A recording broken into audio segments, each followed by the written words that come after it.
Hi everyone, this is Dr. Merhaut. I'm here with Dr. Keklak today. Welcome to this week's Elite Education Series. We're going to be talking about the sit-up versus the crunch and what the proper form is for those and why you shouldn't be doing a sit-up and some modifications based on those, mostly for people that have low back pain or hip pain, popping in the hips, things like that.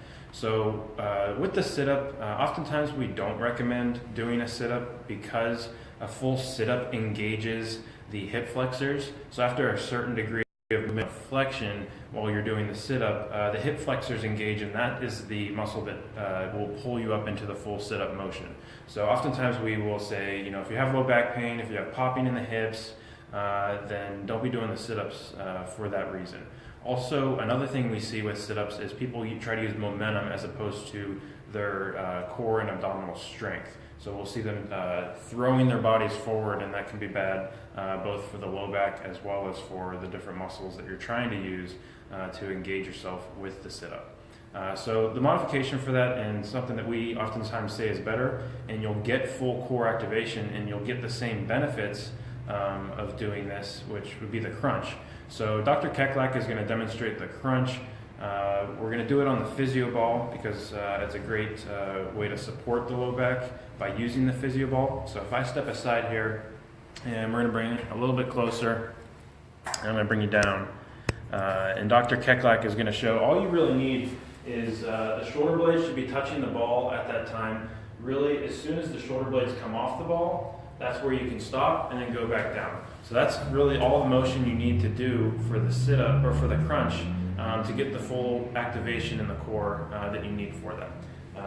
To get the obliques, if you want to focus in on those, we're just going to do a reach across. Same thing if we're going to be reaching across with the right hand.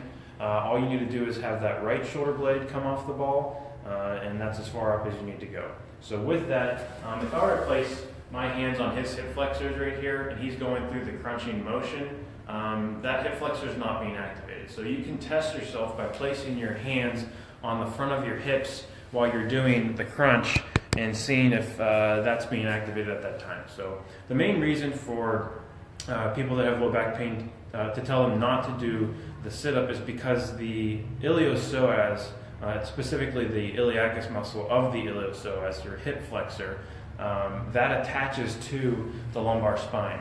So if you're doing a sit-up and contracting the hip flexor, it's actually pulling the lumbar spine forward. So if you already have a posture that's hyperextended, by activating those hip flexors, it's pulling it even more and potentially causing you some more low back pain.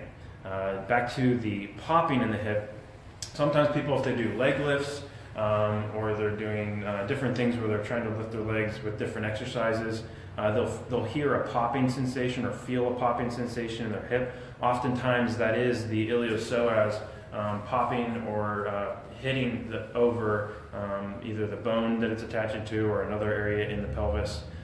That iliopsoas goes down and attaches on the inside, the lesser trochanter of the hip. So if it's tight, it can snap over different areas, and that can cause that sensation, and then eventually over time can cause pain in that area. So modifications also that I said I would mention that we can do. If you still want to work the core, we recommend static holds. So we're going to talk about two static holds, one being a 6-inch hold, which is one that we're going to say we don't necessarily recommend if we're dealing with low back pain, because the 6-inch hold, if we have Dr. Keklak go into a 6-inch hold with his legs straight out, that is also activating the hip flexors, and that's something we don't want with people that have low back pain.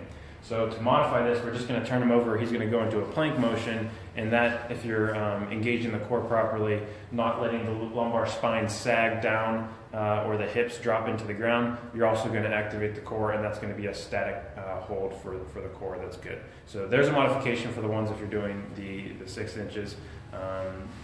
People sometimes do the 6 inches where they're swinging their legs up. You're really engaging the hip flexors quite a bit. You're still engaging your core, but the hip flexors are engaged quite a bit to get that motion, those legs all the way up.